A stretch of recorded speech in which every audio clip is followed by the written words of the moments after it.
Okay, hai, Assalamualaikum. So hari ni kita set up motor Avantis. So okay lah, sebelum ni dia tak boleh main dengan LC lah, LC standard. Okay, so tadi kita dah test LC standard duduk belakang. Okay, LC standard duduk belakang, GPS jalan biasa ni keluar 1.2.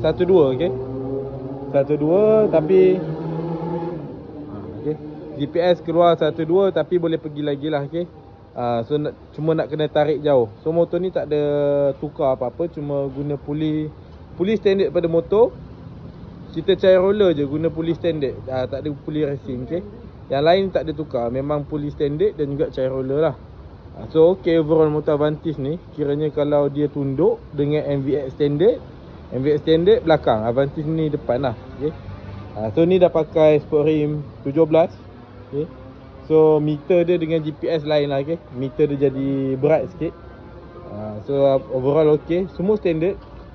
Exhaust standard. Okay, exhaust kecil nonek. Okay, exhaust kecil nonek je.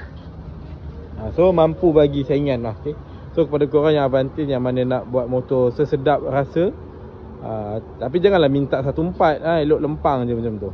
Okay, nak buat sesedap rasa, boleh roger saya. Nombor kat bio, boleh PM saya. So kita jumpa next video seterusnya. Assalamualaikum.